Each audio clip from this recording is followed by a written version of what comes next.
Pessoal, é isso. São 10 horas. Bom dia para todos. Sejam todos bem-vindos aos que já puderam se conectar. A gente vai tentar segurar mais uns 2, 3 minutinhos aí antes de entrar, de fato, no nosso seminário. Mais um seminário online, mais um encontro muito agradável, costuma ser de bastante trocas, conhecimento e momentos bem enriquecedores para todos nós. Esse nosso momento aí na formação em psicanálise, inclusive para aqueles que já são formados, né, Rafael? Nós que já somos psicanalistas, parece que cada vez que a gente estuda um pouco mais e lê um pouco mais, a gente continua aprendendo e continua descobrindo coisas novas. Com certeza. Não é assim? Com certeza. Aprofundamos cada vez mais em assuntos que, de repente, nós tínhamos noções breves sobre esses assuntos, e quando chegam momentos como esse, como o seminário, em que a gente tem que se debruçar sobre um tema, explorar ele em profundidade, a gente acaba percebendo o quanto ainda resta a aprender, a explorar esses temas, a compreender em profundidade tudo isso. A dinâmica hoje do nosso seminário online hoje é sobre o recalque. Então, a dinâmica hoje, nós temos 2 convidados para poder falar para a gente. O Gustavo vai falar num primeiro momento, como parte dos alunos que estão aí em formação. Então, o Gustavo preparou a apresentação dele para a gente aí, entre 10 a 15 minutos de apresentação. Na sequência, o Rafael, o psicanalista Rafael, como aparece na tela, né? Ele está falando como nosso convidado, que para a gente é uma honra, viu, Rafael? Uma alegria que você esteja presente, participando com a gente. Já teve outras oportunidades, a gente sabe que você não conseguiu participar naquele momento, mas é com muita alegria que a gente recebe hoje, que hoje você faz parte desse painel com o Instituto também, com todos nós. Tá certo? Certinho. Alessandra, é a primeira vez que você está participando, né, Alessandra? É sim, é a primeira vez. Muito bacana. Gente, eu recomendo para todos, quem puder, quem tiver disponibilidade, liguem as câmeras para que todo mundo conheça os rostos de vocês, para que vocês se apresentem, né? Não tenham vergonha.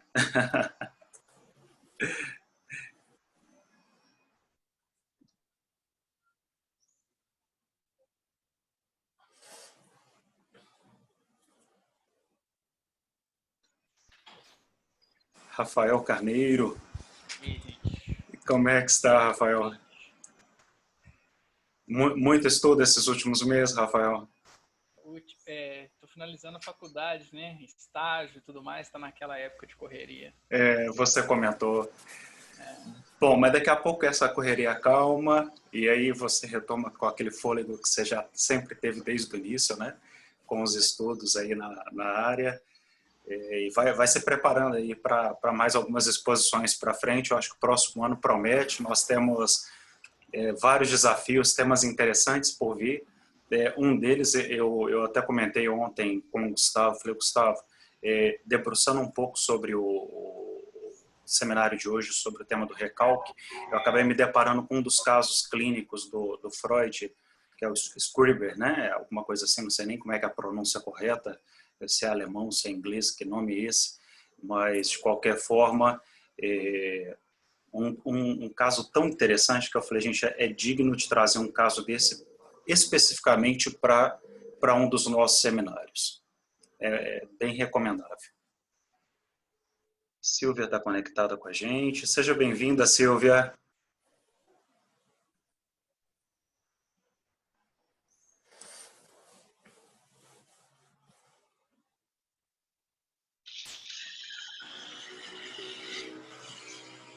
Então,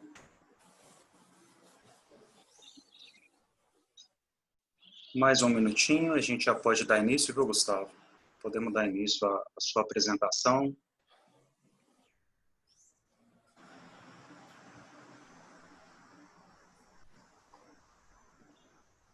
Muito bem.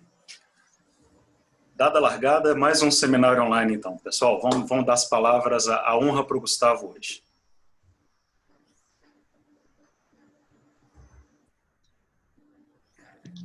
Bom dia, pessoal, tudo bem? Bom dia. Bom, Eu, como alguns aqui, também sou estudante, né? E eu procurei fazer uma pesquisa numa ordem que pudesse construir, através de algumas pérolazinhas, uma noção do que seria o recalque na psicanálise, né? Então, eu gostaria de começar com a definição do dicionário de português mesmo, não no âmbito exatamente da psicanálise, mas o que é calcar. Calcar é pisar, esmagar, comprimir, atropelar.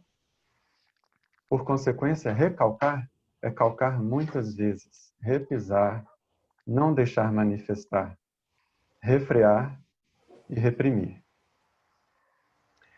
Para Freud, ele chegou a dizer que a teoria do recalque é a pedra angular em que se assenta todo o edifício da psicanálise, para a gente ter uma noção realmente da importância desse conceito, né?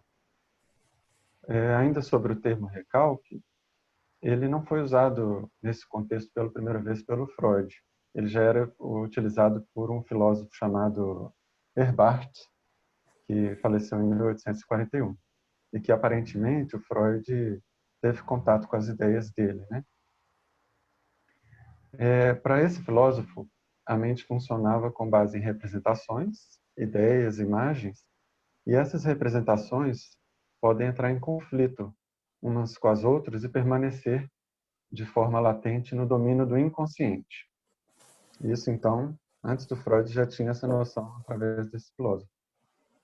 Mas, agora entrando no trabalho do Freud, foi como fato clínico, ao tratar os histéricos, que ele constatou que as lembranças aparentemente apagadas ou que não estavam acessíveis ou disponíveis, em certas ocasiões elas eram descobertas e elas estavam como que cristalizadas, conservando toda a sua vivacidade, né? Então, coisas que o paciente queria esquecer, mas que ele recalcava para fora do pensamento consciente. Em certa parte inicial do trabalho do Freud, ele chegou a usar o termo recalcado quase como um equivalente ou sinônimo de inconsciente. Mas aí depois foi elaborando mais, à medida que foi definindo a ideia de defesas inconscientes do ego. Então o recalque ficou não como equivalente de inconsciente, mas como uma parte menor do total do inconsciente, né? Vamos então entrar um pouco no conceito ainda do recalque. O recalque, ele está na gênese dos sintomas neuróticos. Então, há uma operação inconsciente de negação no interior do eu, e essa negação fala assim: olha, esse pensamento, esse afeto, esse desejo não é tolerado por mim. Eu quero que isso seja esquecido, né? Então, eu coloco para fora da consciência. O recalque constitui um meio termo entre uma fuga, ou seja, uma resposta às excitações externas, e uma condenação, que seria um atributo do superego, né? Então ele é um meio termo entre essa fuga e uma condenação. De certa forma ele está ligado, falar de recalcar está ligado à ideia de esquecimento. E tem uma coisa interessante, né? Se a satisfação de um certo impulso provoca prazer, por que esse impulso deveria ser negado ou recalcado? Talvez a explicação seja porque, em algumas circunstâncias, o que inicialmente seria prazer nessa satisfação desse desejo, desse impulso, se transforma num problema grande ou num desprazer, né? Então, por esse motivo, o que esse impulso provoca deveria ser tratado com dessa forma, né? De renegar, de esquecer. E a gente viu o significado de calcar e recalcar. Eu achei interessante porque recalcar me parece muito apropriado, porque ele traz a ideia de uma ação repetida. E é isso que acontece. porque o recalcamento não é um fato que aconteceu uma vez, né, resultado de um resultado permanente. Não, ele exige um dispêndio persistente de força. Então, ele demanda uma energia de contra-ataque, né? Você está aqui o consciente e o inconsciente, aí tem o conteúdo recalcado e ele exerce uma pressão constante nessa superfície do consciente e que demanda do indivíduo uma força contrária para mantê-lo ali, né? E a gente pode imaginar que isso nem sempre é feito com sucesso. Ele consegue borbulhar na superfície através de algumas formas que a gente vai dizer. Então, tudo que é recalcado, que foi negado simbolicamente, também retorna simbolicamente. As formações do inconsciente que a gente estuda, né, os xistes, os sonhos e atos falhos, são esse retorno daquilo que foi recalcado, né? E essa ação de recalcar no inconsciente, ela não consegue impedir também que essas representações que foram recalcadas ali se organizem. Elas vão tentar se manifestar. Então, tem graus ali de, digamos, gravidade dessas manifestações. Tem uma escapada funcional, que são sonhos, as fantasias. Tem uma forma menos inofensiva, que são os atos falhos, os lapsos. Ou formas mais patológicas de fracasso do recalcamento, que são os sintomas. Vamos lá.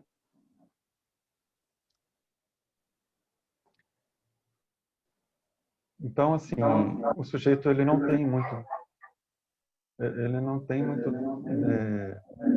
domínio sobre o que foi recalcado. E ele, naquele mundo ali do inconsciente, ele obedece às leis do processo primário, né? E por isso ele é um pouco problemático. É uma operação dinâmica, como a gente disse, precisa de manutenção constante, ou seja, um contra-investimento da nossa parte, né? E tem um aspecto importante, que ele não incide exatamente sobre as pulsões, que são do organismo. Elas são orgânicas e elas sempre vão existir. Mas ele incide sobre os representantes, as ideias e as imagens associadas a essas pulsões. É aí que o recalque atua, né? Outro aspecto que eu gostaria de comentar é fazer um paralelo entre o que seria uma diferença ou semelhanças entre recalque e repressão. Não é uma coisa muito definida que a gente acha por aí, mas eu achei alguns indícios que a gente poderia diferenciar. Primeiro, vamos pela semelhança. O recalque e a repressão são, de certa forma, podem ser mecanismos de defesa, né? Para ocultar do nível consciente os conteúdos desagradáveis ou problemáticos. Porém, o recalque age no nível inconsciente, pré-consciente, enquanto a repressão age ali mais no nível consciente, pré-consciente. Então, algo externo tem o poder de nos reprimir, né? Por exemplo, a cultura mesma, com as restrições que nos são impostas, elas conseguem fazer com que a gente trabalhe pela repressão no espaço consciente, pela vontade, de fora para dentro. Já o recalque, ele é um processo interno, endógeno, ainda que decorrente, às vezes, de uma lei externa, mas que essa lei a gente introjetou e aí recalcou, né? Tem uma parte que eu achei interessante que Freud, certa vez, citou uma imagem, né, para a gente, que a cadeia lógica da pessoa ela segue tortuosa e em vários fios e que eles se convergem em certos pontos e que o recalque talvez se estabeleceria nesses pontos de convergência. Então ele faz a gente perder o fio da meada, né? Assim, a gente não consegue fazer uma ligação entre algo que está no consciente e as suas causas inconscientes. E aí é que entra uma questão interessante. Como a gente pode trilhar para encontrar esses pontos recalcados na prática, né? Principalmente quando o analisando fala coisas assim: ah, me veio uma coisa agora, mas isso não tem a menor importância, é uma bobagem. É justamente aí que as orelhas da gente tem que ficar em pé, porque essa pode ser uma ponte importantíssima entre uma ideia e outra que pareciam desconexas, né? Então, quando o paciente menospreza algo que ele disse, é o sinal de uma defesa bem-sucedida, porque aos olhos desse paciente, ele transformou uma representação que era forte numa representação fraca, mas isso é um disfarce, talvez, né? Então, o que o sujeito perde pela ação do recalcamento são esses fios de articulações lógicas que se estabelecem entre os sintomas manifestos e as cadeias de representação dos desejos inconscientes. Então, traduzindo, o sujeito é incapaz de relacionar os atos da sua vida cotidiana com os pensamentos inconscientes. E aí entra o método da associação livre, em que ele é convidado a abandonar e relaxar a existência e deixar-se conduzir por esses fios lógicos para encontrar palavras que expressem. Porque o recalque, ele impede a passagem da imagem à palavra. Ele não elimina a representação, mas ele cria essa dificuldade da tradução em palavras.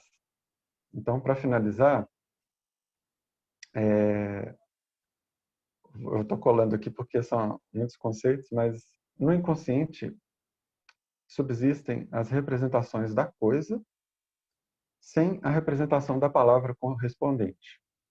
Então, como que o inconsciente se torna consciente?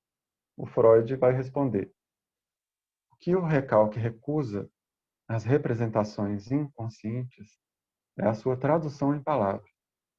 Associar as representações inconscientes com as palavras abre a única via possível de acesso do inconsciente à consciência. Então, essa foi uma introdução, assim, que eu procurei dar com alguns pontos que me chamaram a atenção. É claro que ainda vão faltar várias coisas, mas hoje a gente tem todo um debate pela frente que vai ser enriquecido com as falas de vocês. Muito bem, pessoal. Gostaria de agradecer ao Gustavo aí pelo esforço, pela disponibilidade em começar essa apresentação, né? Pelo desafio que representa para todos nós, né?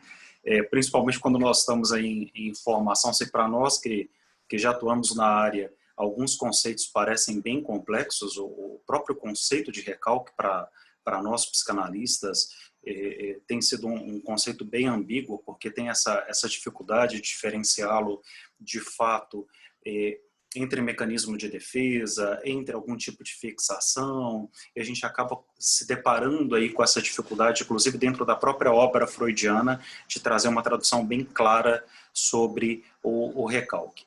E aí, quando um aluno aceita o desafio, né, aquele que está estudando, está aprendendo a teoria, a gente tem que agradecer muito, porque a gente sabe que não é fácil esse primeiro momento aqui da exposição, mas agradecer, Gustavo, pela atenção, pela dedicação, pelo tempo, e vamos passar a palavra agora para o psicanalista Rafael, nosso convidado de hoje, para que ele complete para a gente esse painel. Rafael, seja bem-vindo mais uma vez. Deixa eu... Muito bem. Agora sim, Rafael. Muito obrigado, doutor. Bom dia a todos. É um prazer enorme estar aqui com vocês aqui pela primeira vez. Nosso colega Gustavo, ele foi muito brilhante em expor esse conceito de recalque, né? E aí eu vou tentar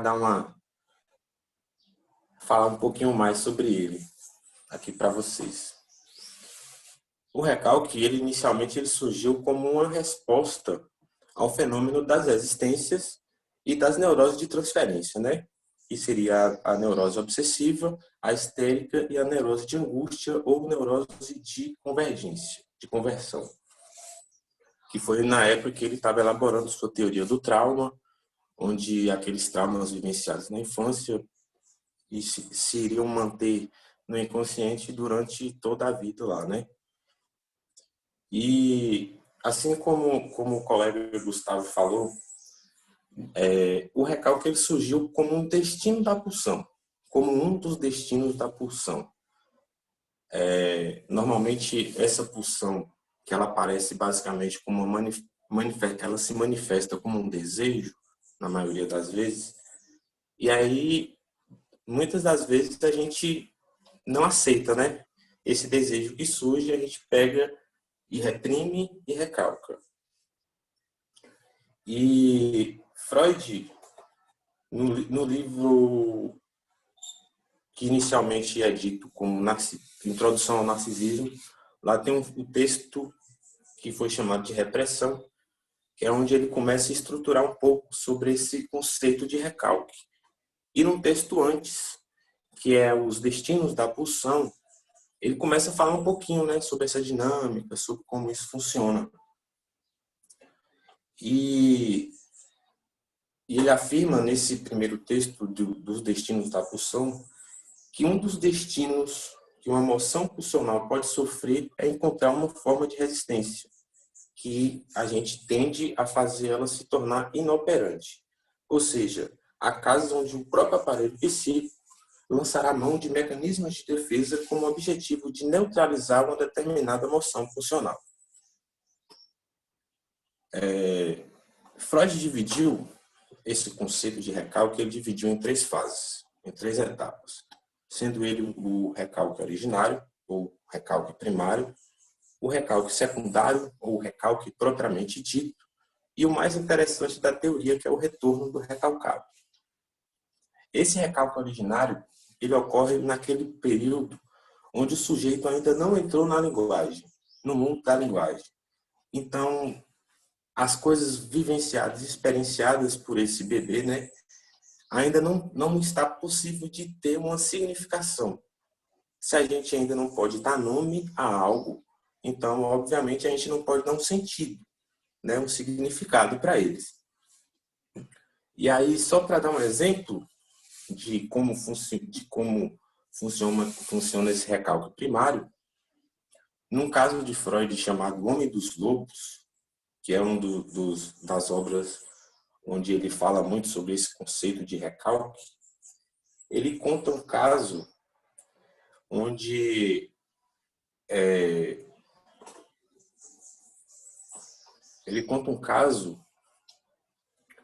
o presidente da Câmara da Áustria, ele chega e vai abrir uma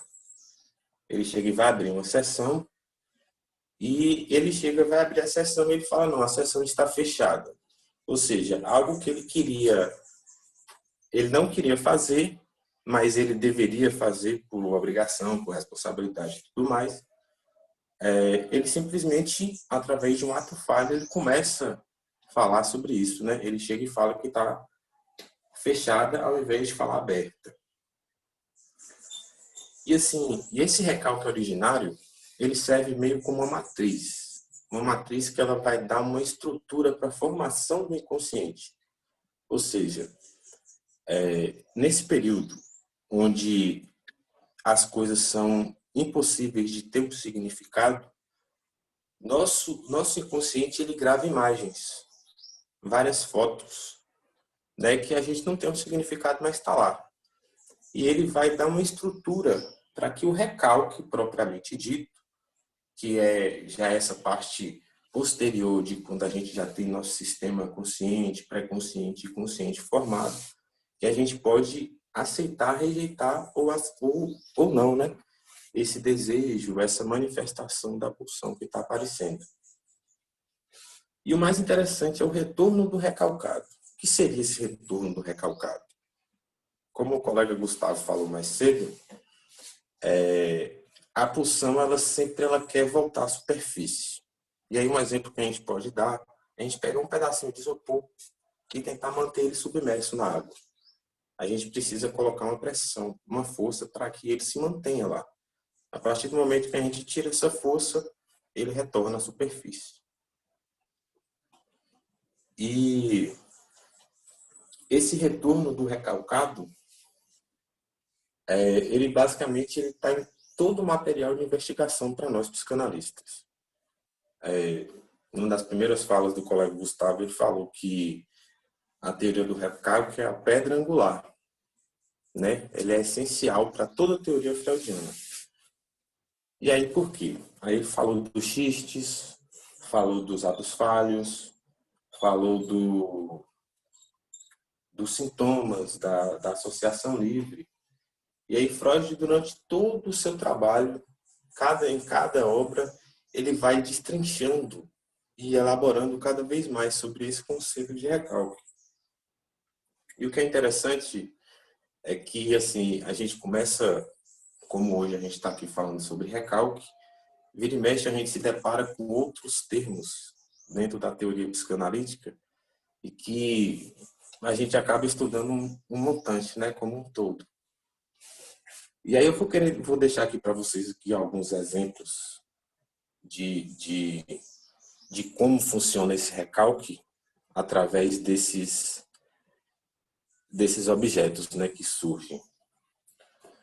No caso da associação livre, nos primeiros trabalhos de Freud, com sua primeira paciente, que foi chamada de Ana O, ele se deparou, que foi logo no momento que ele abandonou a hipnose e começou a trabalhar com o método da associação livre, ele notou o fenômeno da resistência, né, dentro da neurose histérica que aquela paciente apresentava.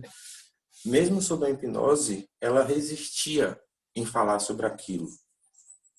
E aí, esse primeiro texto de Freud, que é o Estudo sobre a Histeria, ele vem falando um pouquinho como foi criada esse método de associação livre e como o recalque influencia, como ele surge através, né, da fala sem censura. Outra coisa interessante, tem os atos falhos. Esses atos falhos que tá na obra sobre a psicopatologia da vida cotidiana. É um livro ótimo de se ler, muito, muito didático, muito fácil de se compreender. E aí ele destrincha lá todos esses fenômenos de atos falhos, que na nossa tradução a gente coloca como atos falhos, mas tem uma gama de fenômenos que englobam esse contexto, como os lapsos de linguagem, como os esquecimentos, as perdas de objetos. E tudo isso está diretamente ligado com desejos recalcados no inconsciente. Outra coisa interessante também é nos xistes, que está em sua obra, Os Xistes e Sua Relação com o Inconsciente. Nessa obra, ele fala muito sobre o conceito de recalque, e é bastante interessante. E nesse texto, sobre os xistes, ele fala assim, ó, a frase de espírito, nesse caso aqui o espírito está como um adjetivo, né, de espirituoso, não como espírito substantivo. A satisfação de um impulso obsceno ou hostil, apesar da existência de um obstáculo que lhe barra o caminho. Esse obstáculo é o recalque, né? E a frase de espírito, ela surge como um modo socialmente aceitável de expressar esse impulso agressivo ou sexual. E a razão dessa tolerância, reside justamente no modo disfarçado com que a injúria é lançada, né? Em forma de piada, de sarcasmo, né? E que é bastante interessante. E o mais importante, que é o estudo dos sonhos, né? Os sonhos, como sabemos, é um material muito importante de investigação do processo analítico. E na sua obra Interpretação dos Sonhos, esse retorno do recalcado, ele sempre vem à tona. Ele sempre vai estar constantemente sendo reelaborado e tal. E aí, durante toda a obra freudiana, a gente vai se deparar com esse conceito de recalque, como ele funciona, como ele age. E aí a gente acaba se deparando com vários outros conceitos que a gente não consegue deixar de lado, como pulsão, como o complexo de Édipo, como o narcisismo, como os xistes, os atos falhos, e é um tema muito interessante. Uma coisa que eu acho que é muito bom a gente deixar claro é que em nenhum momento a gente vai conseguir englobar todo o entendimento sobre esse conceito. Não só sobre o conceito de recalque, mas esses conceitos ditos fundamentais dentro da teoria psicanalítica, vai ser coisa que a gente vai estudar para a vida toda. E cada dia que a gente lê, que a gente estuda, que a gente discute, que a gente debate com alguém, a gente sempre vai estar tendo complementações, vai estar tendo entendimento a mais, vai estar aprendendo mais um pouco. E o mais importante, só para finalizar, que eu acho muito interessante, dentro desse estudo da teoria psicanalítica, é que esses conceitos, eles acabam por ter um significado muito maior para a gente, a partir do momento que a gente está fazendo análise e está fazendo supervisão. Até então, dentro desse estudo teórico, ele fica como uma teoria mesmo. Mas quando você começa a fazer análise e você está estudando esses termos, você começa a verificar isso em si mesmo, no outro. E isso é muito interessante e eu acho extremamente válido aos colegas que estão agora fazendo o curso de formação que consigam aí fazer sua análise pessoal o quanto antes aí para poder ter um entendimento maior desses conceitos tão importantes para nós. Foi só uma palhinha, só um resuminho. Vou voltar a palavra para o professor. Espero ter contribuído aí com o conhecimento de vocês. Contribuiu muito, Rafael. Muito obrigado, viu? Obrigado por compartilhar um pouco, pelas dicas que são preciosas, né? Dicas importantes aí, para que a gente também pense um pouco na nossa trajetória de formação, que a gente não se esqueça que nós, como psicanalistas em formação, nós temos esse compromisso com o nosso tripé, né, que envolve a formação teórica, a análise pessoal, que envolve a análise didática e, posteriormente, quando você já está clinicando, trabalhando com a própria clínica psicanalítica, a supervisão, que é muito importante, que acaba sendo mais uma orientação, mais um suporte para o psicanalista, para o jovem psicanalista, para o psicanalista recém-formado. Bom, em relação à mensagem, eu gostaria realmente de retomar um ponto que o Rafael compartilhou com a gente, muito válido sobre esse momento que surge, esse momento que nasce um pouco da teoria ou das noções do recalque dentro da obra freudiana. Porque quando Freud, de fato, ele resolve abandonar o método catártico, né, abandonar de fato aí, a hipnose, e ele dá espaço para a fala, dá espaço para a associação livre associação, para essa fala, né, livre, o pensamento fluente. É importante que naquele momento ele começa a perceber alguns tipos de bloqueios nos seus pacientes. O caso da Ana, por exemplo, é um dos, né? Mas em outros casos clínicos o Freud também se depara com esse posicionamento, esses bloqueios aparentes, principalmente através da fala. E aí, em algumas cartas que Freud escreve para o seu amigo Fliess, né, que era quase que um confidente ou um assessor dele direto na construção da própria teoria freudiana, ele comenta dessas situações que estavam acontecendo e ali ele começa a esboçar desde o início algumas noções sobre o recalque. O Gustavo sinalizou muito bem que a noção de recalque é uma noção anterior ao próprio Freud, né? Eu não vou me lembrar com detalhe o nome do filósofo, mas já existia um filósofo que tratava mais ou menos desse assunto, depois a gente pode resgatar o nome dele, mas o Freud, ele inclusive reconhece isso ao longo da sua obra. Ele diz que, de fato, ele não teve tempo, oportunidade de ler sobre esse filósofo, que ele atribuiu um pouco a sua falta de tempo de leitura em função do seu trabalho, e ele acaba trazendo isso como mensagem de que é verdade, já tinha uma contribuição anterior, ela era muito válida e nem por isso ela deixa de ser importante e válida para nós dentro de toda a obra e da clínica psicanalítica e da obra freudiana. Muito bem. Falando um pouco sobre recalque, eu gostaria que a gente começasse a trabalhar um pouco a noção da provocação do recalque. E aí vocês sabem como é que eu sou para poder provocá-los nesse sentido.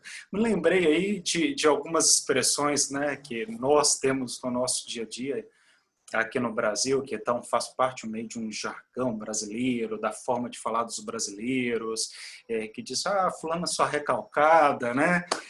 E isso é muito comum, a gente usar essas expressões como se fosse algo comum e corriqueiro para nós e que nós estivéssemos imbuídos aí dessa concepção da própria noção da teoria freudiana. E beijinho no ombro por recalque passa longe, né, gente? Não podemos esquecer disso, né? Então, eu trouxe essa reflexão até para que nós pudéssemos pensar se, de fato, esse recalque que nós manifestamos na nossa cultura popular, na forma de falar no Brasil, é o mesmo recalque da teoria freudiana. Essa é a primeira pergunta do painel. Quem se propõe a responder?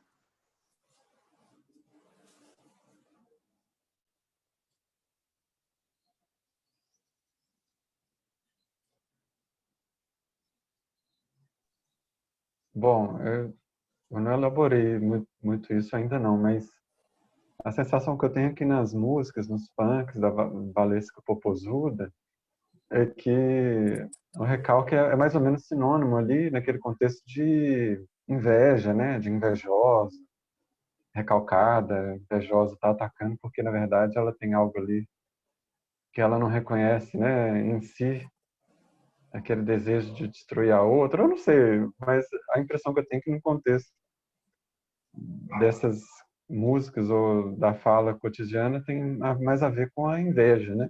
Não sei se é mais amplo do que isso, assim.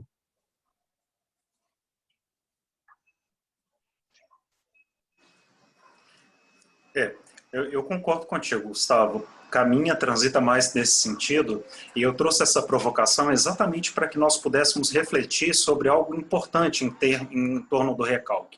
Porque não só como recalque, mas outras palavras, como, por exemplo, o narcisismo, a ansiedade, quando nós começamos a olhar essas palavras e que fazem parte do nosso dia a dia, fazem parte do nosso vocabulário, a gente acaba se dando conta de que dentro da teoria freudiana ela tem um significado um pouco diferente desse significado popular que a gente conhece. Por isso que é tão importante que a gente trabalhe bem, explore bem esse tema do recalque e que consiga, de fato, aprofundando nas leituras e não só em Freud, mas inclusive nos pós-freudianos, entender essa noção do recalque.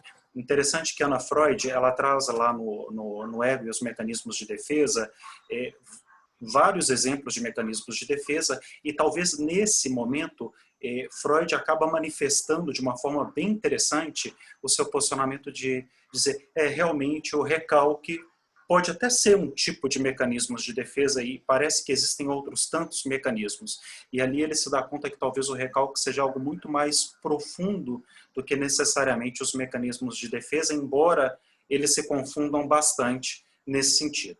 Agora, quando nós pensamos na clínica psicanalítica, uma coisa que eu gostaria de compartilhar, e que faz parte, inclusive, dos estudos sobre o tema, a gente encontra várias alusões sobre isso nos dicionários de Laplante, de Roudinesco, do Hoffman. Eles conseguem consolidar grande parte da obra da teoria freudiana dentro dos dicionários, e um exemplo que eles trazem para a gente é o recalque como algo semelhante ao cheiro.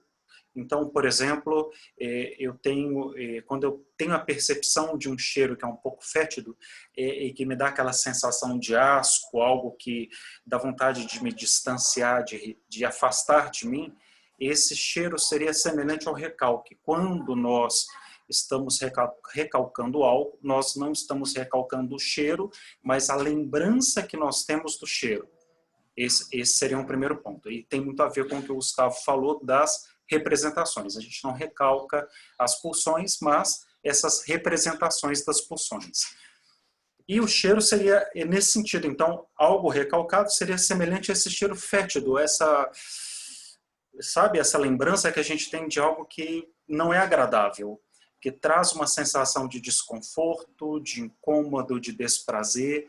E esse desprazer é possível observá-lo na clínica psicanalítica, principalmente através da fala.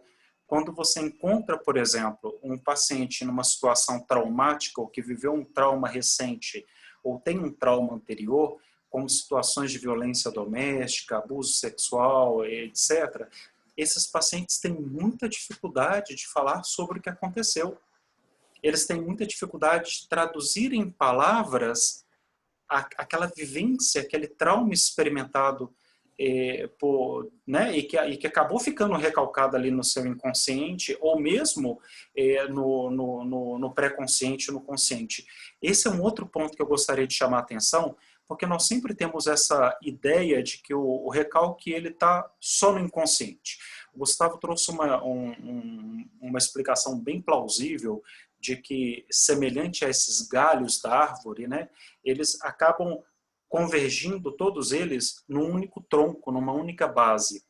E aí, quando você pensa nisso, você tem manifestações que podem ser mais profundas, mais do inconsciente, outras mais acessíveis, como no caso do pré-consciente, ou até mesmo inconscientes, que a gente tem plena consciência da lembrança que nós temos, embora a gente recalcou, tem dificuldade de alguma forma de manifestar esse sentimento, esses afetos, de falar sobre isso.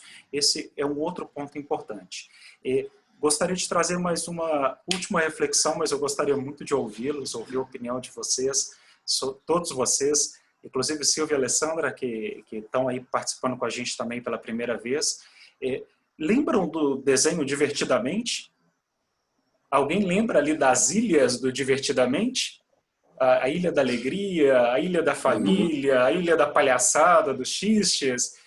E aí tem muito a ver com essa ideia do tronco da árvore que o Gustavo comentou com a gente, como que o recalque, em alguns momentos, ele parece que ele pode, até dentro da obra do Freud, e ele traduziu isso bem para nós aqui, e o Gustavo trouxe isso de forma muito, muito bacana também, ele fala que a gente pode recalcar isso como se fossem espécies de grupos ou de ilhas. Então, é um desenhozinho muito interessante que traz uma ideia de como que funciona algum desses mecanismos mentais, a forma como a nossa mente vai organizando as experiências, essas vivências, e como que isso depois pode vir à tona através de angústias, ou através de alegrias, ou através de outros tantos tipos de manifestações. O Rafael trouxe também uma reflexão muito interessante sobre a questão do retorno do recalcado. E o retorno do recalcado me chama muito, toda vez que eu leio, toda vez que eu busco aprofundar no retorno do recalcado, eu sempre me questiono, que história é essa, né, de retorno do recalcado, né? O que está voltando de fato? E o que a gente percebe é que esse retorno, quando fala que ele pode vir muito mais em formas de sintomas, tem muito a ver com as nossas neuroses, com as manifestações neuróticas, com a psicose, com a paranoia, com a histeria. Então, o retorno do recalcado acontece muitas vezes nesse sentido, em que ele emerge esses sentimentos recalcados e eles retornam principalmente em formas de sintomas. Então, quando a gente se depara com pacientes com perfis, né, ou com traços de neurose muito claros, a neurose obsessiva, uma neurose de conversão, por exemplo, ou uma neurose de transferência muito presente, que é muito comum dentro da clínica psicanalítica, ali a gente precisa começar a se atentar o que é que de fato pode estar recalcado, que poderia vir a representar um retorno desse recalcado. Essa é uma reflexão. Mas eu gostaria de dar a palavra para vocês. Ione, a Ione da outra vez a gente preparou toda uma encenação para nós e não teve tempo, então hoje a palavra é da Ione. Ione está ali. Paulo, quem quer começar a falar para nós? Professor. Oi, Ione. Oi, não, Alessandra. Então, eu queria fazer uma pergunta. Claro. No caso do recalque como uma repressão, né? E no Uhum. estudo da psicanálise a gente vê que tudo que é repressão é passado para o inconsciente, né? Então não seria o recalque originário do consciente e ele só passa a ser inconsciente quando ele é jogado para lá automaticamente? É uma boa pergunta, viu, Alessandra? A repressão, nós estamos falando que ela acontece numa esfera consciente. É real isso, né? Vamos traduzir dessa forma.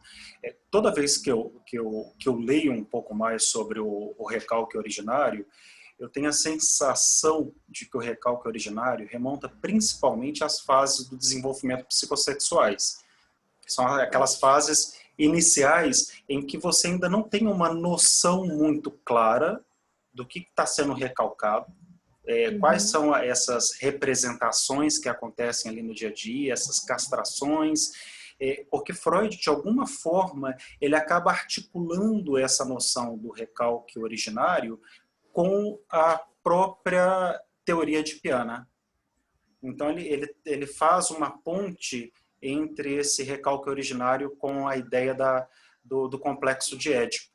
Então, é interessante que a gente pense que está muito relacionada a essa fase em que as nossas representações, ou o recalque, ou a repressão, ou a castração, ou a fixação, como o próprio Freud traz aí como sinônimo de recalque, ela pode ser parte dessas representações simbólicas vivenciadas na fase do desenvolvimento psicossexuais. E por que ela é chamada de recalque originário?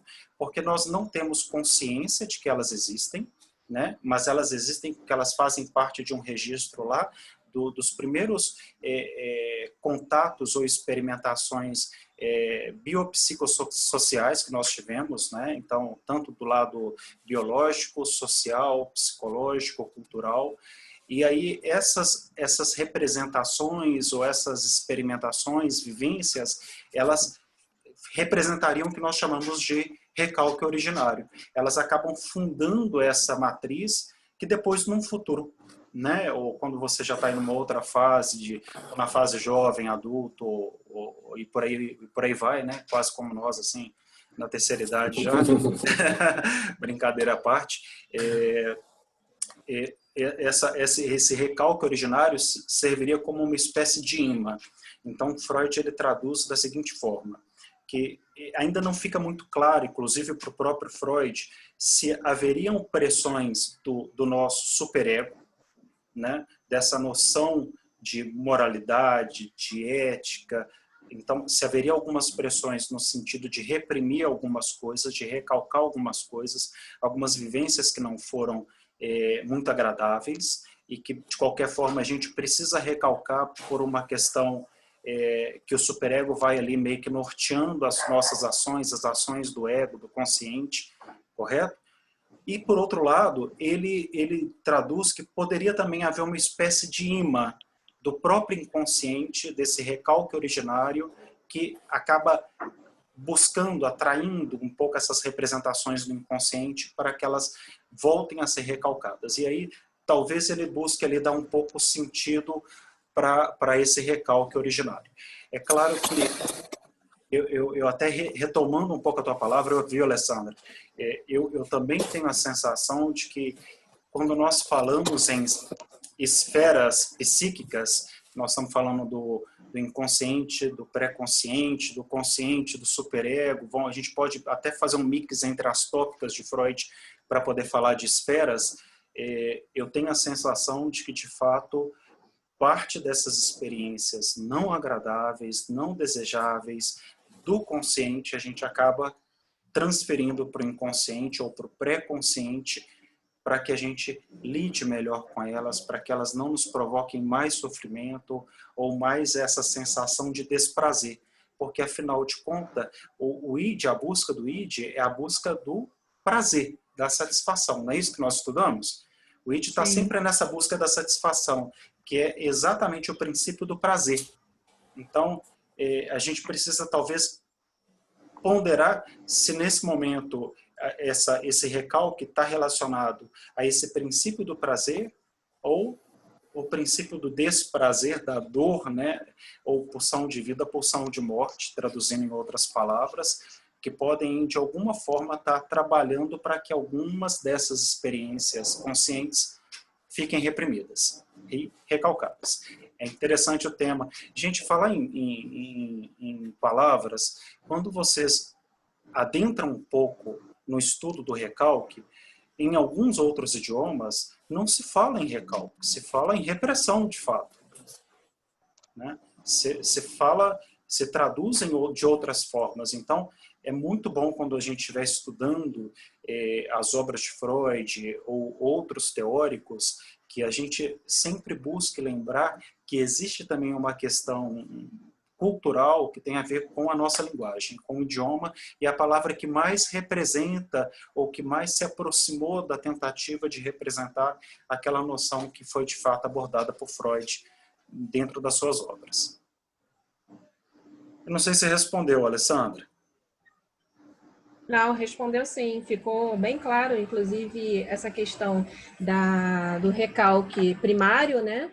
Que eu entendi que o recalque primário é aquele recalque que a gente não tem aquela consciência de que a gente tem ele, porque ele foi criado no momento em que a gente não tinha esse tipo de conhecimento. E não existia nenhum superego formado, exatamente, Alessandra. Quer dizer, o superego ele vai sendo formado ao longo das fases do desenvolvimento biopsicossexuais. Então é importante a gente lembrar que essas fases, principalmente essa fase principal dos 3 aos 7 anos, é uma das fases mais importantes no desenvolvimento da criança. E é uma das fases que mais essa criança sofre com as castrações, com as repressões, e em que ela passa por essa elaboração que tem a ver com a fase edipiana, com o próprio complexo de Édipo e a resolução do Édipo. Então, é nessa fase, principalmente, que a gente vai registrar essas matrizes do que a gente chama de recalque originário, ou primário. E, de qualquer forma, eu diria que a gente pode voltar um pouco anterior, porque mesmo naquela fase em que ainda é bebezinho, né, que você está ali experimentando através de sensações ou experimentações sensoriais a vida, o contato com o seio materno, né, o carinho, a voz, o calor, a alimentação, tudo isso também acaba trazendo alguma representação, inclusive no sentido de recalque, a gente pode, se eu puder traduzir dessa forma, mas vai fundando ali essas ilhas, essas matrizes, e talvez por isso seja interessante, até como recomendação, que todos assistam, quem não teve a oportunidade de ver o Divertidamente, divirtam-se assistindo Divertidamente, porque é muito interessante e recomendo para que a gente entenda como que essas ilhas vão se formando. Entendi. E aí, no caso, esse recalque que é criado depois, já na vida adulta, com uma certa consciência, quando a gente ignora por uma questão moral, porque aquilo incomoda, ela passa para o pré-consciente, correto? Fica bem mais acessível, isso mesmo. A gente apenas renega elas, na verdade, né? Exatamente, você põe ela de escanteio, é isso aí. Entendi. Só que você acessa ela muito mais facilmente. Sim. Por exemplo, eu tenho uma história, um caso de uma menina que ela bebezinha, né, só para ilustrar, ela bebezinha, ela não sabia como que era o mundo, como é que ela estava se envolvendo, ela foi pôs a boca na tomada. Resultado, tomou um baita choque, né, e não só o choque, mas ficou com uma sequela, como se fosse o lábio de nascença mesmo, né? Ela teve uma sequela séria. E claro que isso afetou também a questão, a noção estética dela pro resto da vida, né? Essa experimentação dessa criança, desse bebê, eu posso entender que ali houve um trauma, uma vivência que poderia representar um recalque primário. Correto? Sim. Agora, tive um relacionamento que não foi muito agradável, já estou aí na fase jovem, adulta, sofri algum tipo de violência, de agressão psicológica, verbal, física. Eu quero tentar não lembrar de tudo isso. Então, eu busco jogar isso para instâncias mais profundas, para que isso não me traga mais sofrimento, para que isso não represente um bloqueio, para que eu não tenha tanta dificuldade de me relacionar com outras pessoas, mas a qualquer momento eu tenho acesso a essa lembrança. É muito mais fácil ter acesso a essa lembrança, porque ela é uma lembrança consciente em que eu busquei recalcá-la de alguma forma.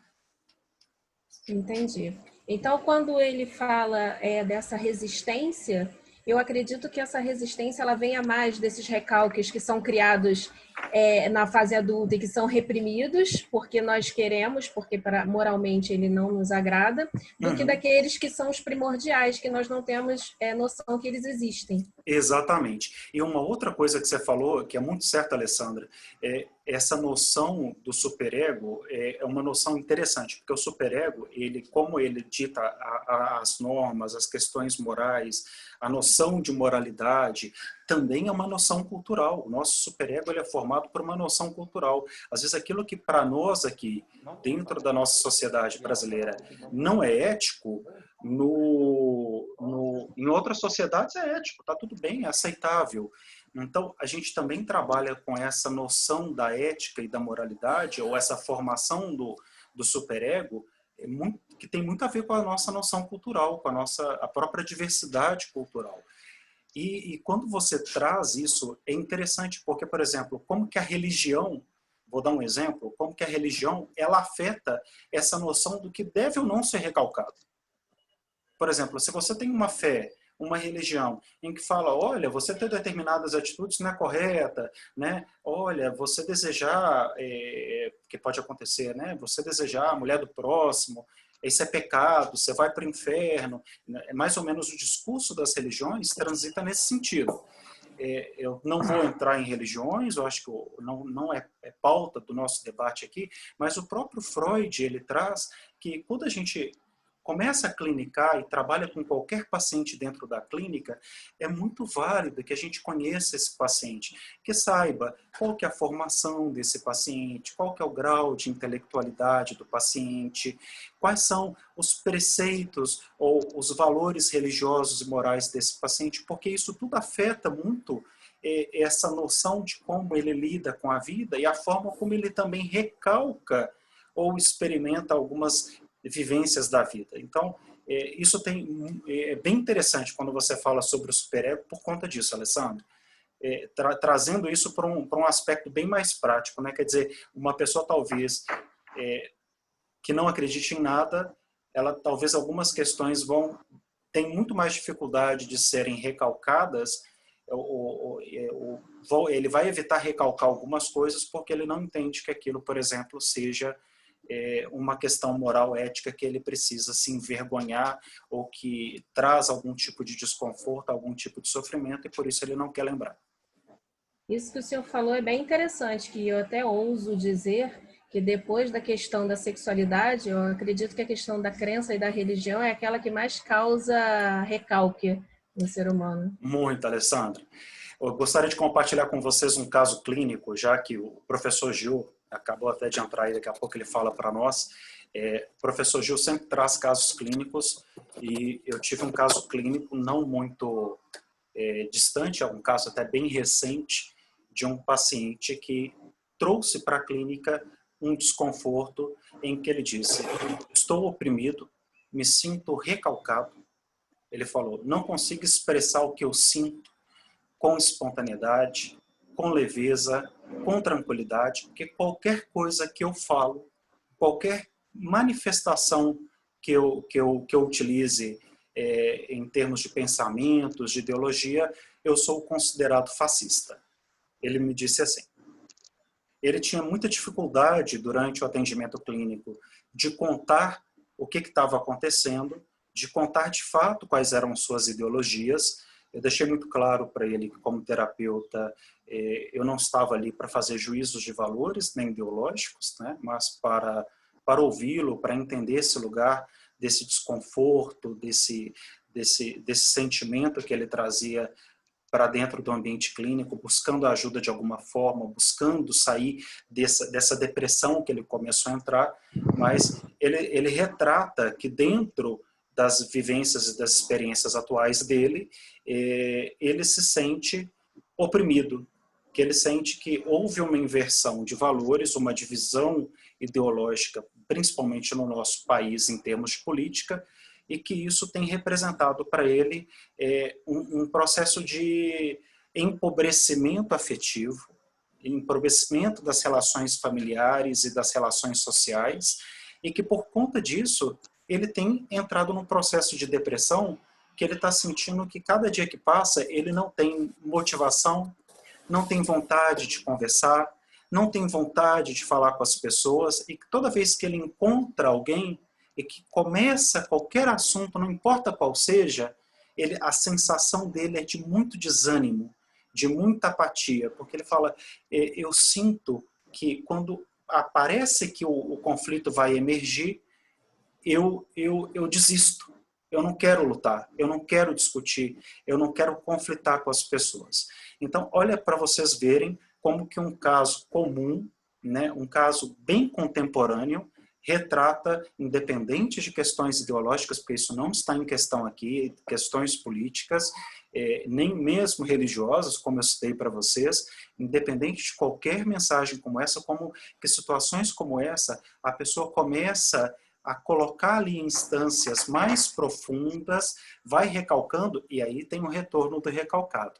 Porque esse retorno volta para ele em formas de paranoia, em formas de sensação de perseguição, em formas de neuroses. Então, como que esse paciente que vem se adoecendo, que tem manifestado essa neurose, ele se dá conta de que ele precisa de ajuda, e ao mesmo tempo como que nós, como profissionais e psicanalistas da área, temos que trabalhar sempre pela neutralidade, sempre pelos princípios da clínica, do respeito, do amor ao próximo, porque, gente, se for diferente, eu não consigo ajudar um paciente como esse se eu quiser colocar dentro da clínica os meus valores pessoais.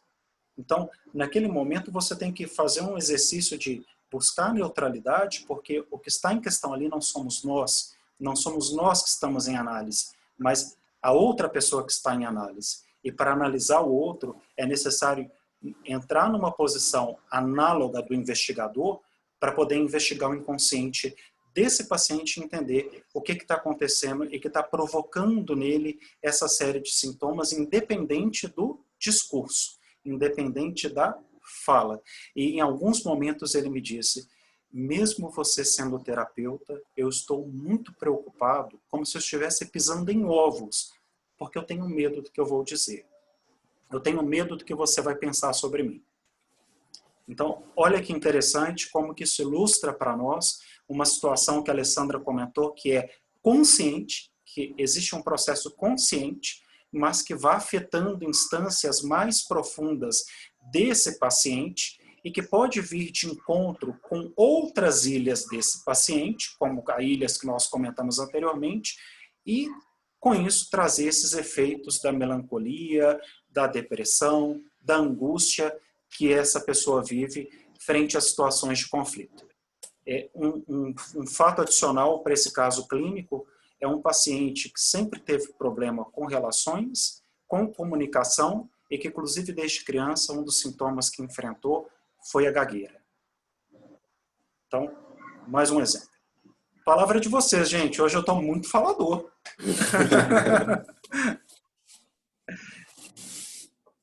Ione?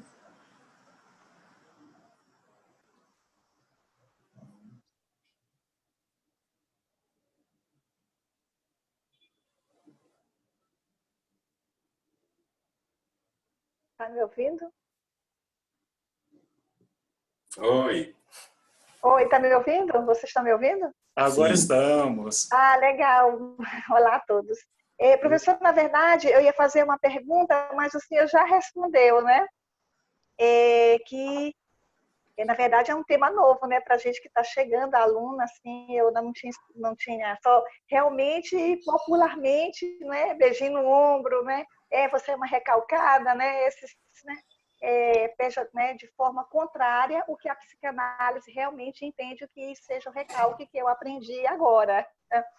E como acho que o Gustavo que falou inicialmente, que se recalca simbolicamente, ele volta simbolicamente, né? e agora o senhor falou que volta em forma de sintoma.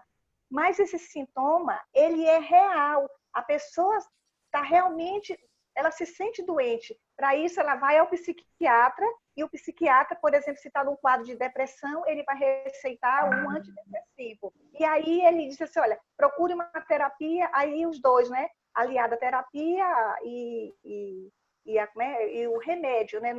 E a farmacologia. Farmacologia, exatamente. Então, porque eu já passei, não, acho que passo por essa situação, né? Eu vou fazer a minha análise pessoal ainda. Então, mas na verdade, eu sinto isso, né? Eu sinto que meu corpo dói, eu sinto fraqueza, eu sinto tontura, a minha voz vai diminuindo, eu sinto uma baixa energia. Isso é real, né? Isso é real. Então, é uma sintomatologia real. Isso aí. Real. Isso não é simbólico para mim. Claro que agora eu estou vendo, né, que houve um recalque simbólico e ele está retornando em forma desse sintoma. Aí também eu também estou aprendendo aqui que para a psicanálise eu acho que se não tivesse um recalque, acho que não teria psicanálise, porque todo mundo vai para a clínica com um problema geralmente dentro dessa escala. É depressão, né? É angústia. Eu acho que dificilmente vai para se conhecer quando está tudo bem, né? Então, mas assim, realmente é a pedra angular. Daí é que faz sentido tudo agora para mim. Isso. Ione, você falou uma coisa muito importante.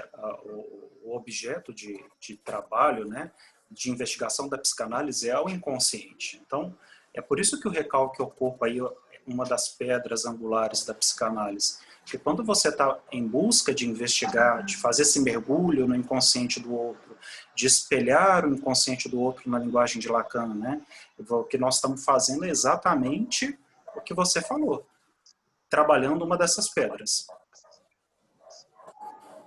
Agora, existem pessoas que buscam a clínica, né, mesmo que não seja para uma investigação do inconsciente, mas para serem elas mesmas. Pois é. Então, professor, dentro disso, agora a gente está estudando, pelo menos eu estou na lição 10 ainda, que vou falar sobre o transtorno afetivo bipolar, né? Muito bom. Então, como é que se vai, agora até me ajudar no meu exercício que eu estou pensando como responder, né?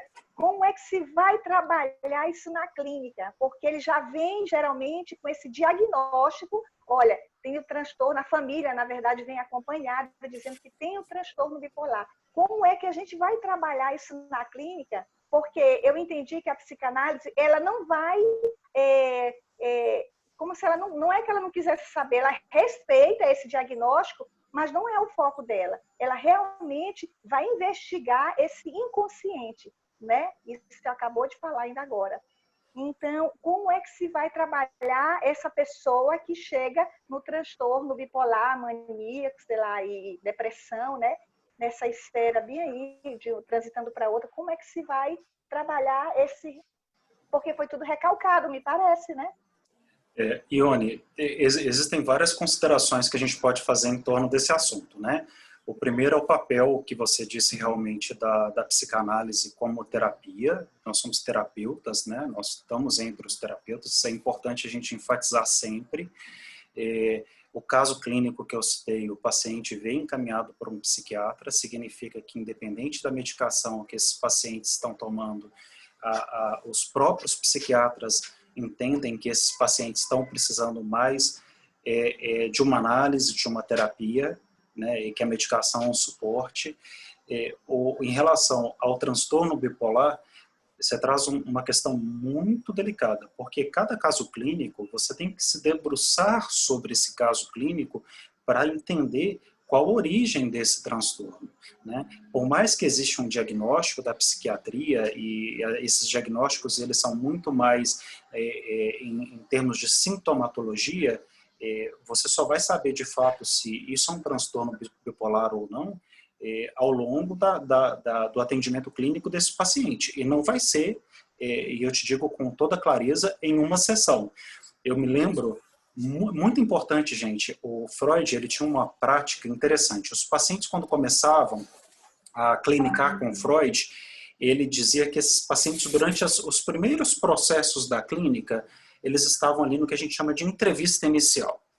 Nessa entrevista inicial, Freud se propunha a conhecer o paciente, a história do paciente, trabalhar a anamnese desse paciente, a construir essa ficha anamnética do paciente, tudo isso, ok? Só que, o que o Freud tinha em mente? Ele falava, se eu começo a atender esse paciente agora, e esse paciente vai embora daqui 3 sessões e não volta mais, vai falar que a terapia, a psicanálise que não atende, que não serve.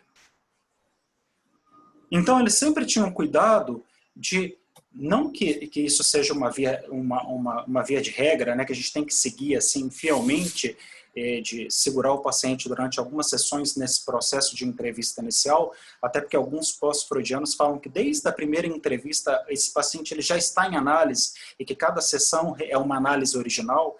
De qualquer forma, é importante que a gente esteja atento a permitir esse primeiro momento de aproximação, sentir o compromisso do paciente com a sua análise pessoal, com a vontade de dar continuidade na análise, porque é comum as pessoas verem 1 sessão, 2 sessões, 3 sessões, na 4ª sessão a pessoa acha que já resolveu o problema, está na hora de ir embora.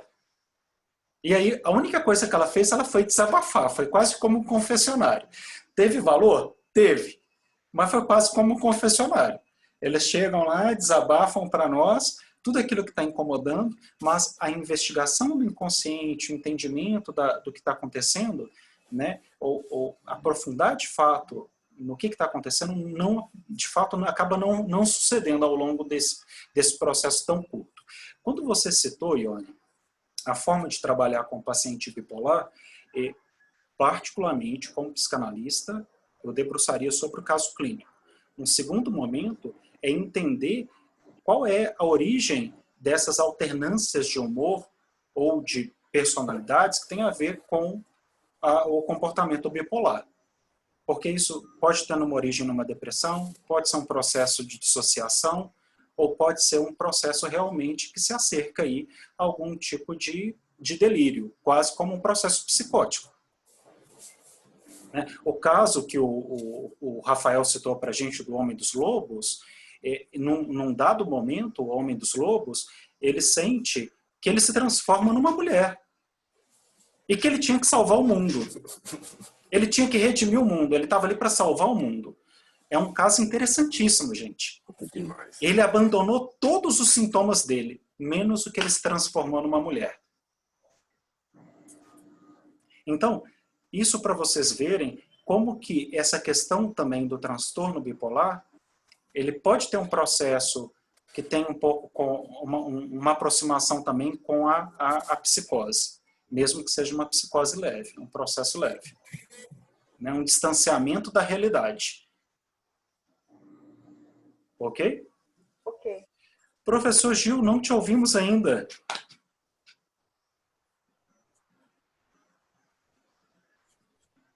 Eu acho que ele não ouviu. Paulo, vamos aproveitar que você está no... Tá com a gente também, Paulo? Estou. Bom dia a todos. Bom dia, Paulo. E a todas. E a todos. Muito bem. Sim. Você quer trazer alguma mensagem para nós, Paulo, sobre o recalque? Pois é, né? A questão do recalque realmente dá pano para manga, né? Gostei da explanação do Gustavo, né? E trouxe bem interessante. Nosso psicanalista também, Rafael, né? É isso? Isso. É que eu estou olhando aqui no celular hoje. Pois é, eu fico me perguntando essa questão do recalque, porque agora eu estou com um ponto de interrogação mesmo, né? Porque ao mesmo tempo que o recalque ele lembra um bloqueio, ele tem a ver com bloqueio ou com barreira, a princípio. Ainda que tenha níveis, como o professor Alexandre colocou. Mas aí eu me pergunto aqui, recalcar ou não recalcar, né? Eis a questão.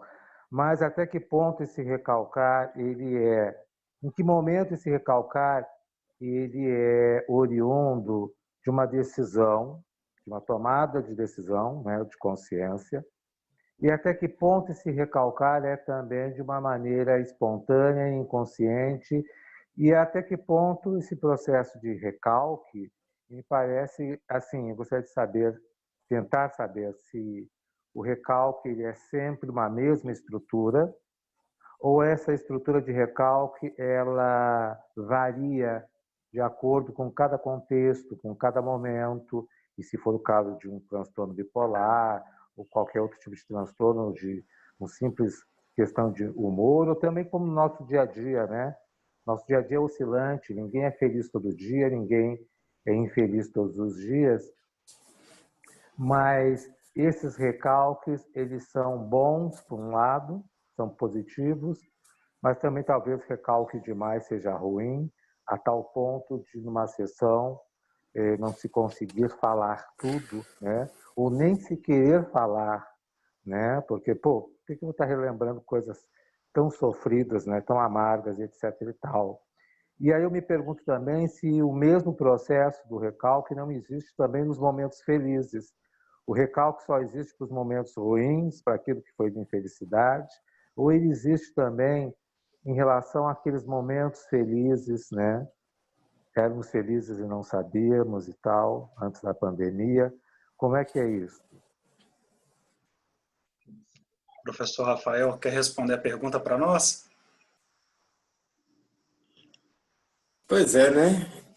Eu acredito que o recalque, ele, como a gente falou mais cedo, ele tem a função de evitar o desprazer, né? Então, assim, o nosso aparelho psíquico, ele vai criar esse recalque como um método de se sentir bem, de aceitar as coisas. Ou seja, deixa eu dar um exemplozinho aqui para poder explicar para vocês. Digamos que agora eu estou com vontade de comer um chocolate. Aí agora eu não estou podendo comer um chocolate, né? Eu estou em aula com vocês, eu tenho que ir no mercado comprar. Então, assim, eu pego e transfiro esse desejo, né, para o pré-consciente. Nesse pré-consciente ele vai ser formulado. Lá ele vai ser encaminhado para uma das instâncias. Ou vai para o consciente, para o recalque, ou a gente sublima, ou a gente desloca, ou a gente projeta. Vários desses mecanismos de defesa podem atuar em cima desse desejo que eu estou agora. E aí, no caso desse recalque, deixa eu te dar um exemplo. Digamos que eu fosse um diabético. Então, no caso, eu não poderia comer um chocolate, porque chocolate iria me fazer mal. Eu poderia ter uma crise, né?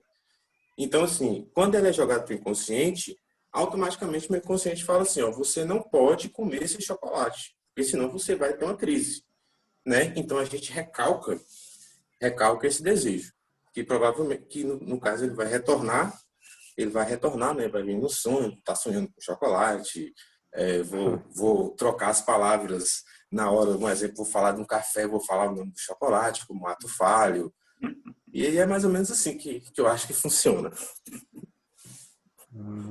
Interessante. Muito bom. Acho que eu vou comer um chocolate. Não, gelatina, gente, realmente. Pois é, Professor, mas o recalque não tem a ver com bloqueio também, não se confunde com bloqueio. Desculpe ter interrompido a colega, Não, mas tá. recalque, a palavra, ela tem a ver com bloqueio também, num certo sentido? Ô Paulo, por isso que o Freud, em alguns momentos, ele usa a palavra recalque como sinônimo de mecanismo de defesa. E o mecanismo de defesa, ele é entendido como uma espécie de bloqueio. Então, gerou-se essa confusão, né? Ainda existe essa sensação de que, em alguns momentos, o recalque ele atua como um mecanismo de defesa ou ele atua como uma matriz, como um processo psíquico mais profundo ou de outros níveis de consciência, como nós citamos. Então, é possível que sim, que em alguns momentos a gente recalque isso como um mecanismo de defesa. Ok. o professor Rafael, né? O Rafael, ele falou uma coisa que como eu estou ainda no princípio, né? Algumas coisas eu ainda não absorvi e ainda não aprendi. Sempre quando você recalca alguma coisa, reprime alguma coisa, ele sempre tende a retornar como ato falho, como sonho, como o Rafael falou? Quer responder, Rafael? Porque assim, é como aquele exemplo que eu dei mais cedo, do pedaço de isopor que a gente tenta manter ele submerso na água. Enquanto a gente está colocando pressão, ele está lá quietinho, né? E só pequenos resquícios que começam a voltar. A partir do momento que a gente para de colocar pressão, de exercer essa força para que ele se mantenha lá, aí ele retorna. Mas o objetivo final dele é sempre retornar, porque eu acredito que o destino final dessa manifestação da pulsão não é se manter recalcado, é ele ser realmente resolvido, trabalhado e aceito, né, por nós. É isso aí, Rafael. A gente está falando de representações das pulsões e não necessariamente as pulsões. E as pulsões, elas são dinâmicas, elas estão ali o tempo todo buscando emergir de alguma forma, quer seja a pulsão de vida, a pulsão de morte. Então, quando a gente fala que nós estamos recalcando essas representações das pulsões, dessa energia instintiva, libidinal, primitiva, dos afetos. Então, ela não vai ficar ali. Ela pode até ficar ali num estado um pouquinho mais latente, mas não necessariamente ela não existe. Ela vai, de alguma forma, sempre dar alguns sinais. Exatamente. A sublimação seria a coisa mais fácil de fazer, ou a coisa mais indicada de se fazer para tratar uma pulsão, para tratar um recalque? Seria a sublimação? A sublimação seria quase que uma ressignificação, né? Então, isso a gente obtém através de um processo de análise ou da autoanálise. Então, para você ressignificar algo, você precisa entender o local do teu discurso, o local das tuas representações. E aí é possível se falar em sublimação. É difícil você sublimar algo quando você não sequer entende o local dessa sublimação. Tem algo que me causa muito desconforto, por exemplo, não comer chocolate, né? O exemplo que o Rafael deu aí. Eu não posso comer chocolate porque eu sou diabético. Eu vou sublimar isso? A gente talvez tenha que estar atento que a sublimação não é necessariamente uma aceitação, mas a sublimação é o momento quando você de fato ressignifica isso, que você entende que você não pode comer porque isso afeta a tua saúde, pode trazer inclusive consequências mais graves, como mais doenças, mais enfermidade ou até a morte. Então, ali naquele momento em que aquilo ali passa a não te provocar mais dor, você passa a não sentir mais falta do chocolate, você passa a entender que aquilo ali era só uma satisfação, um desejo desnecessário, que é um desejo que buscava ser satisfeito de alguma forma, e ele passa a não ter mais essa força sobre você. Esse é um momento que a gente pode, de fato, traduzir isso em sublimação. Seria uma compreensão em profundidade, né? Que aí Exatamente. Você consegue conviver com aquilo sem problemas, né? Exatamente. E eu trouxe o clássico exemplo, gente. Vocês vão, quando vocês começarem, os que não tiveram oportunidade ainda e vão trabalhar na clínica, o que mais a gente se depara com a clínica hoje em dia é casos de violência doméstica, abuso sexual. Isso é muito comum na clínica, né? O caso de dependentes químicos. Então, quando a gente começa a trabalhar com casos com esse nível de complexidade, vocês vão observar que falar em sublimação para esses casos ou falar numa ressignificação para esses casos é algo bem difícil, porque é muito difícil para um paciente ele ressignificar o motivo pelo qual ele foi abusado, por exemplo, sexualmente. E eu não estou falando de abuso só de mulheres, hein? Eu tenho casos, eu trabalho inclusive com rapazes que foram abusados sexualmente quando mais novos. Então, e aí, nesse caso, qual seria o processo? Em vez de sublimar, como a gente trataria nessa situação? O que a gente busca, talvez não é sublimar, mas ajudar esse paciente a encontrar outras motivações para que ele viva bem, feliz, para que ele consiga se relacionar, porque ele não vai esquecer o que aconteceu, a lembrança permanece, mas quando ele fala do próprio trauma, do que ele vivenciou, ele se sente um pouco mais leve em relação a isso. Mas não causa mais dor, no caso. a dor diminui. Diminui, mas permanece. Permanece.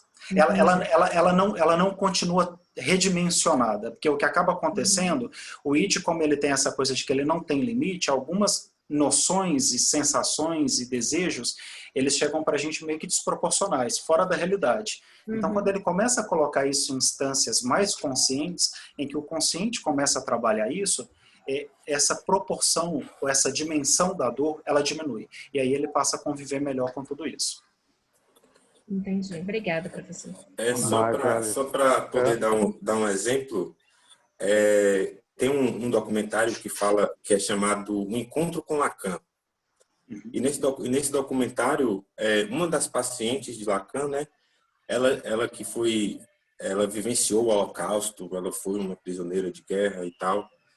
E aí, durante as análises com Lacan, ela conta que chegou um momento em que ele deu um toquezinho nela, encostou nela, botou a mão nela assim, e que esse processo, esse pequeno gesto que ele teve, fez ela enxergar que ela iria conviver com aquela dor pelo resto da vida. Só que ela poderia se sentir bem, ela não poderia ficar aleijada por causa daquilo dali. Aquilo passou, só que a vida continua. Ela poderia, sei lá, viver sua vida, ter seus filhos, construir sua família, não simplesmente aquilo, né? Então, foi só para dar um exemplo assim, que eu achei interessante a palavra da Alessandra. E é um documentário também que eu recomendo muito se assistir, porque é muito legal. Obrigado pela sugestão, Rafael. Obrigada, Rafael. Mas, Alexandre, quando se fala em ressignificar, significa, então, dá para pensar que não é qualquer um, entre aspas, não são qualquer pessoa que consegue entender. Tem gente que consegue ressignificar sem se dar conta do que está ressignificando, sem ter a consciência intelectual. Olha, eu estou ressignificando. Tem pessoas que têm a consciência do que é ressignificar e, a partir daí, diante de um psicanalista, pode até entender melhor e tentar ressignificar. Então, me parece que esse verbo ressignificar, ele também depende muito das condições intelectuais mínimas, não sei se é intelectuais, mas o mínimo de informação que esse paciente possa ter para poder ressignificar algo. Eu só posso ressignificar a partir de determinadas informações, paralelos, não é por aí? Paulo, a questão da intelectualidade é uma questão que aparece com bastante frequência para nós dentro dos pacientes que são analisáveis. Um paciente com um baixo grau de intelectualidade, ele dificulta o processo de análise, porque ele vai falar sobre coisas, você vai tentar fazer algumas devoluções, ele não vai entender o que você está dizendo, porque ele tem dificuldade dessa aproximação intelectual através da simbologia, que é a própria linguagem. Então, claro que a questão da intelectualidade pode influenciar, mas vai muito além disso, né? Eu sugiro para todos, dentro do nosso portal do aluno, no espaço Ficções, Cultura e Subjetividade, tem um vídeo curtinho, um curta, que chama A Mente de um Analista. Não sei se todos já tiveram a oportunidade de assistir, mas assistam A Mente de um Analista, vejam esse curta-metragem. Ele é muito interessante porque ele mostra como que funciona a mente do psicanalista, como que é o processo que o psicanalista enfrenta no dia a dia na clínica e como que ele busca essas informações do paciente, como que ele devolve essas informações para o paciente, que é um pouco do trabalho com o qual nós fazemos dentro da clínica. Então, quem não entrou ainda, sugiro entrar lá, assista esse curta-metragem, realmente é um desenho, é delicioso de ver, e é inspirador. Então, assistam que vocês vão se apaixonar e vocês podem, inclusive, a partir dali, entender um pouquinho do que vocês vão fazer num futuro próximo dentro da clínica. Outra sugestão que nós deixamos aqui ao longo desse seminário do painel foi o filme Divertidamente, o seminário de Lacan. Rafael, sugiro depois que você coloque para a gente lá no fórum essa sugestão, se você tiver o link também, puder compartilhar lá no fórum do seminário, vai ser importante para que todos tenham acesso. E lembrando, gente, que nós estamos longe de esgotar essa discussão aqui hoje. Essa discussão ela cabe muitas horas, muitos momentos ainda, muitas falas, muitos casos para avaliar, para interpretar, mas eu gostaria de comentar que foi muito agradável, muito positivo ouvir cada um de vocês. O Carneiro falou um pouquinho hoje, né, Carneiro? Eu estou guardando aqui para dar uma sugestão, uma indicação também.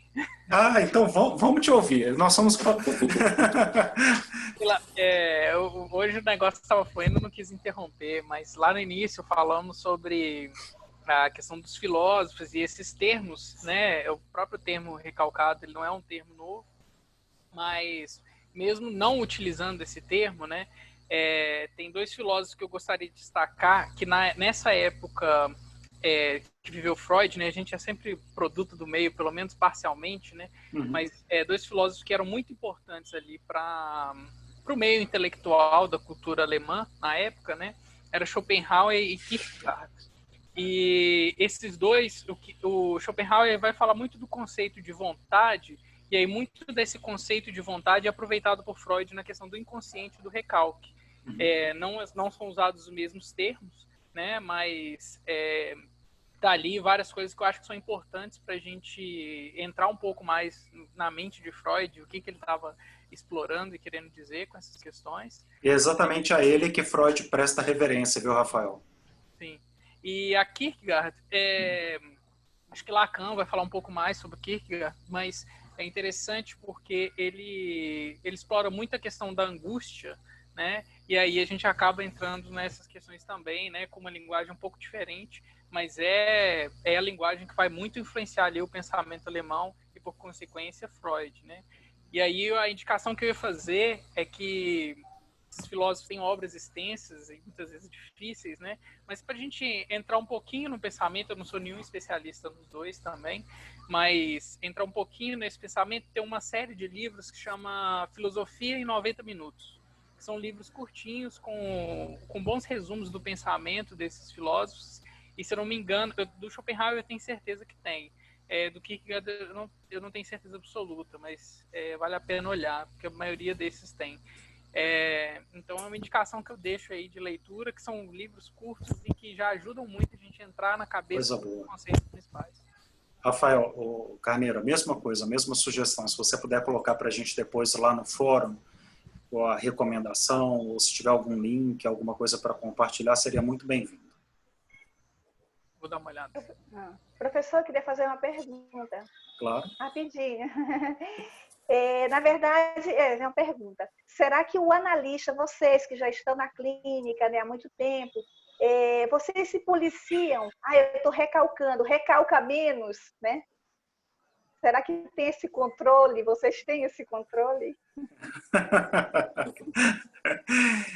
Iônico, são instâncias diferentes, né? Quando você atua como psicanalista, não está ali o Alexandre pessoa, né? Com toda a sua subjetividade, seus sentimentos, são coisas diferentes. É por isso que a psicanálise a gente aprende, mas tem muito a ver com técnica também. Então, você aplica algumas técnicas e não dá para falar. É o que o Rafael, até o psicanalista Rafael, para diferenciar aí nas falas, né, trouxe para a gente, é que através da análise você vai se conhecendo, e não só da sua análise pessoal. Em diversas análises de outros pacientes, você se depara com algumas situações em que você encontra situações que ainda não estão bem resolvidas em você, e aí você vê a necessidade de resolver essas situações, inclusive muitas vezes de buscar novamente terapia para resolver essas questões, que é importante que essas questões estejam bem resolvidas para que a gente consiga ajudar o outro. Então, o que acontece é a gente identificar coisas parecidas que a gente tem ou vivencia e que naquele momento você fala, realmente eu estou precisando voltar para a análise porque essa história, de alguma forma, ela me provocou um certo incômodo. Não, mas eu falo no dia a dia. A questão do chocolate, vamos voltar ao chocolate. Me deu vontade de comer o chocolate, eu não posso agora. então eu vou recalcar. Conscientemente, eu vou recalcar. Não. Ione, salvo as experiências traumáticas reais, que as pessoas têm consciência de que, olha, eu preciso recalcar isso porque isso é uma lembrança que me causou muita dor. Isso é comum. né? Como o caso de uma paciente que eu estou acompanhando agora, que ela teve um acidente e ela busca recalcar isso de toda forma por causa da dor, da lembrança que isso representa para ela, o acidente que ela viveu. Mas isso é muito raro, essa consciência do que a gente está recalcando. Por isso que era sempre importante a gente lembrar um pouco desses polos, né, desse imã, que tem a ver com o superego, jogando para dentro para a gente recalcar, dizendo, olha, isso não está adequado, isso não é bem por aí, recalca que é melhor, né? E o próprio inconsciente, que já tem lá a sua matriz, suas ilhas, que está atraindo algumas coisas de falar assim, ó, isso aí não te fez bem no passado, recalca. Só que são processos que a gente não costuma ter consciência deles o tempo todo, muito pelo contrário. Ione, é um exemplo clássico, a gente muitas vezes não tem consciência de que estamos respirando. Se você pegar algumas teorias, algumas abordagens que falam que qual de nós fazemos esse exercício diário de falar assim, respira fundo, sente o ar. Seria parecido, a gente não se dá conta que está respirando. A gente não se dá conta desse exercício que é respirar, da importância da respiração. Mas, de qualquer forma, a gente respira. Obrigada. Entendeu? Gente, por hoje é isso. Vamos encerrando o nosso seminário. Para o próximo seminário, nós estamos com algumas propostas de tema aí. Nós devemos trabalhar a questão da transferência e contra-transferência, mas provavelmente para dezembro. E o próximo seminário, nós provavelmente vamos trabalhar alguns dos conceitos que aproximam mais desses primeiros seminários, que tem a ver com narcisismo, com recalque.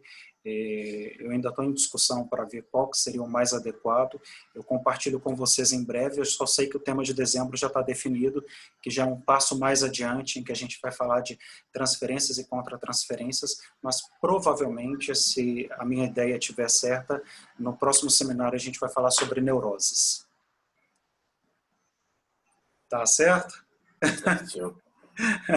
Gente, excelente sábado, bom fim de semana, muito obrigado a todos por participar, todo mundo que tirou um tempo para contribuir, para participar, e até o próximo seminário, viu?